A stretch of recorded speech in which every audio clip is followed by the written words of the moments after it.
There's plenty of ways to fill in your graffiti letters, and there are no rules. I'll be breaking down 5 methods I personally use to fill in when working in a Blackbook. Every writer holds his own method when it comes to this. You start to develop one or many throughout time and practice. The purpose of this video is to help you develop a sense of direction when filling in your letters. With that being said, let's get into them.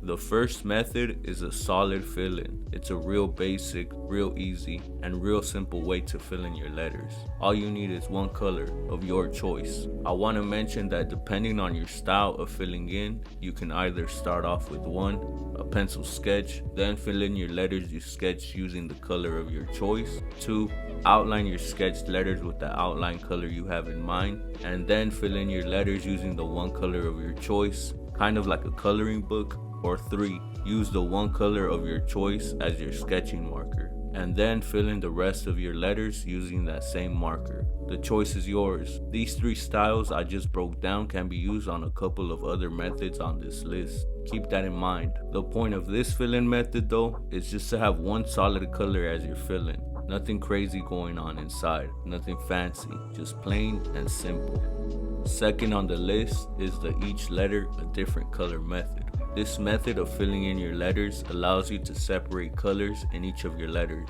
Instead of using one solid color for the fill-in, you now have the option to bring in 2, 3, 4, 5 colors. What this method does is bring in more flavor onto your letters, since you have multiple colors coming into play. The colors you choose can be similar or totally different. It's up to you. You can play around with this method in so many ways. You can have this letter this color, that letter that color, or have a sequence of 2 colors switching back to back. Even different colors on the letters building up, only to come back down, like I did in Blackbook session number 3 and 5. I'll link those in the bio for reference. Third on the list is the fading method.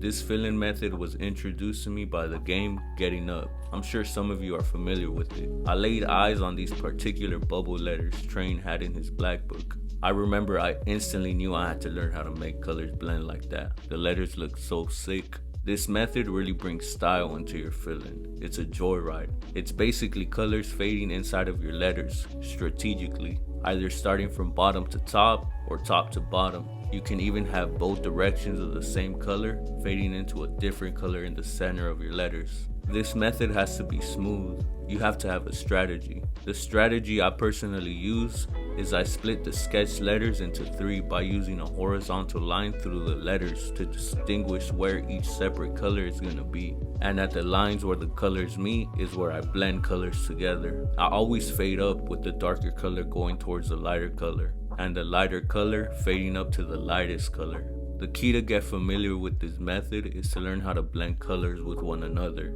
It's a bit tricky in the beginning stages. You learn some colors don't blend as good with one another at all. I would suggest starting off with colored pencils to get the gist of it. For some of y'all that are more advanced though, Prisma markers are really good for this method as well. Now, the 4th method on this list is the Bevel Effect. The Bevel Effect ain't no joke. You have to be real meticulous with this one. This fill-in method requires patience and understanding. It gives your letters more of a 3D effect.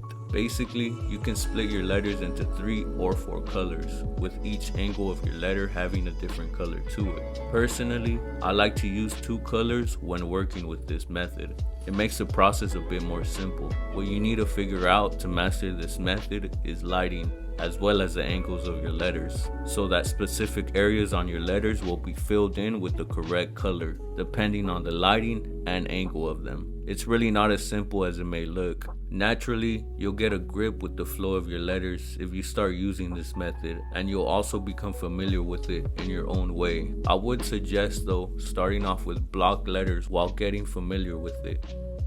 Last on the list is the Splat and ZigZag method. The Splat and ZigZag method was a development that came to me over time. I really think it's a couple of the methods I just broke down combined into one. I wanted a fill-in that would resemble a spray paint fill-in. So when I implemented my own style, my own feeling to get these letters filled in my way, the splat and zigzag method was formed. In order to get the splat and zigzag method right, you want to bring in like 2 or 3 colors that are similar to each other. Assuming you don't have an outline yet, go into each letter and spread those colors apart. Using the color that's darkest, fade off using zigzags into the colors that are the lightest. Use multiple zigzags when fading off into the other color. That's how you'll get the zigzag effects bold and noticeable. Once you've laid out somewhat of a base fill-in, grab a marker or markers that'll really stand out inside of the filled in letters, and use the splat technique in different areas throughout the letters. The splat technique works best with paint markers.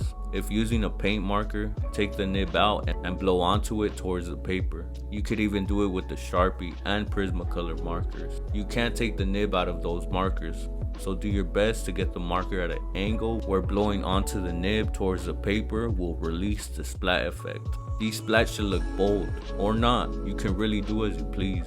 After that, feel free to add a couple of more zigzags spread out throughout the letters. I like to do these zigzags quick and simple, using once again a color that will stand out. If anything in the letters has been left unfilled, I like to use the lightest color to fill in those areas. Have fun with this process, figure out your rhythm for filling in. Don't feel like you have to take filling in so serious. Most importantly though, have fun with the colors.